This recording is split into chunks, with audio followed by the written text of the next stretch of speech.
Halo teman-teman, kita akan mencoba untuk mengerjakan dan menginput dan membuat konsep SPT. Kita coba kasus 3 yaitu dari data Pak Hendra Wijaya.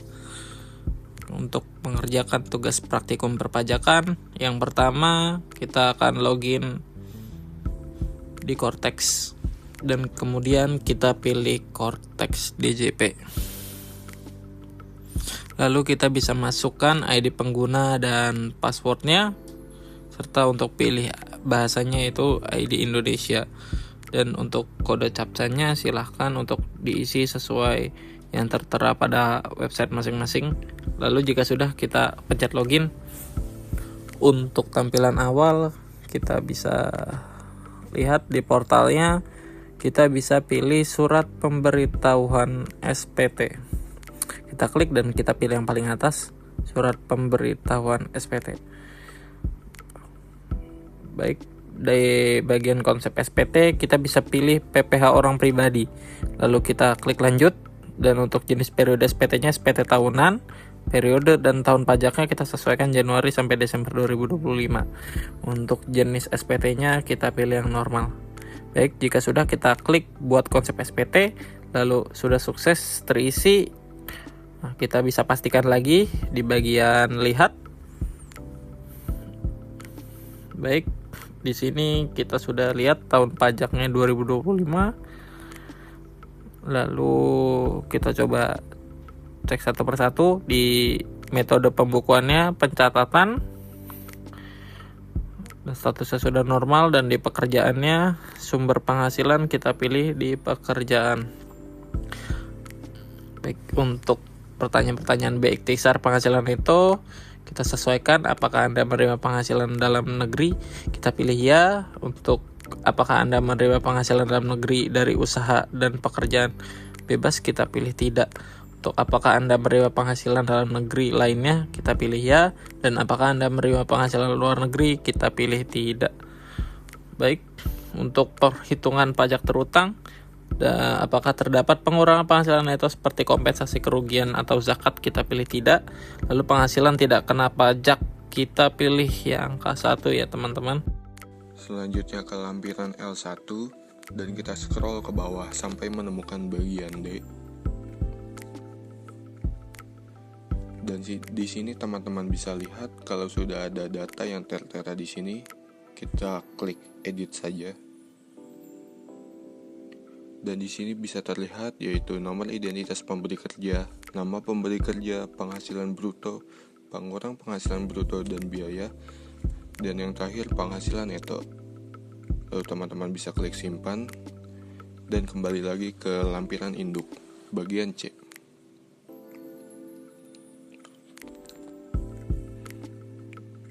Dan teman-teman bisa lihat di sini sudah sesuai ya teman-teman dengan data yang tadi kita lihat.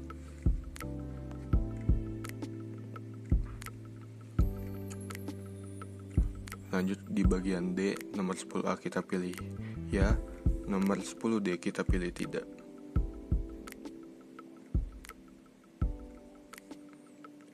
Lanjut ke bagian H, nomor 13A kita pilih tidak, nomor 13B kita pilih tidak juga, dan nomor 13C kita pilih tidak.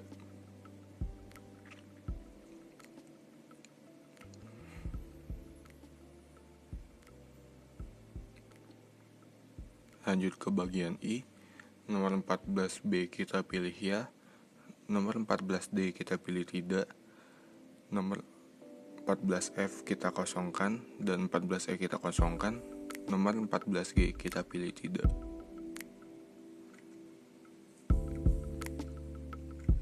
Lanjut.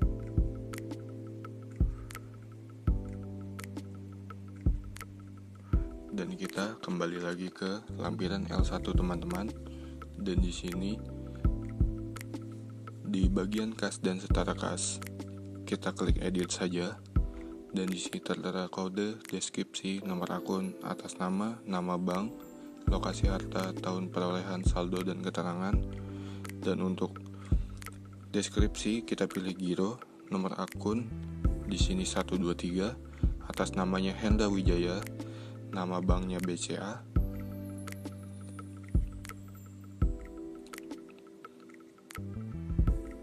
Lalu kita bisa klik simpan.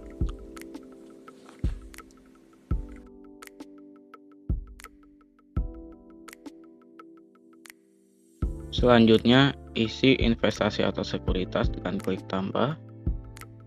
Pilih deskripsinya. Di sini kita pilih kontrak investasi kolektif, termasuk reksadana.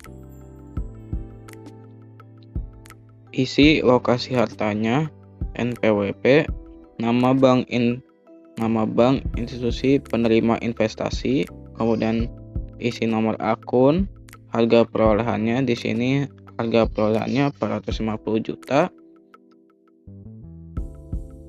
Tahun perolehannya 2025 dan keterangannya dikosongkan, kemudian klik simpan. Untuk pengisian selanjutnya kurang lebih sama, bedanya di sini deskripsinya, penyertaan modal, NPWP-nya juga berbeda, dan namanya CV Handler Konstruksi. Harga perolehannya 2 miliar. Hari tahun perolehannya 2025, kemudian klik simpan. Kemudian kita lanjutkan ke bagian pengisian harta bergerak. Kita di sini bisa menambahkan data harta bergerak maupun mengedit data yang sudah ada. Untuk data yang sudah ada kita edit terlebih dahulu dengan mengubah tipenya. Di sini kita ubah menjadi mobil penumpang.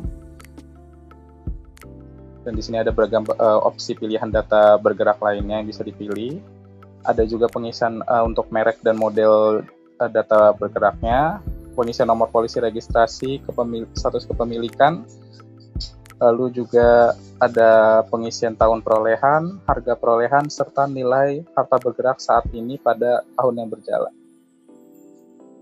Setelah itu, data kita klik simpan jika sudah sesuai dengan yang aslinya. Berikutnya kita akan masuk pengisian harta tidak bergerak, termasuk tanah dan bangunan. Kita bisa tambah data maupun edit data yang sudah ada.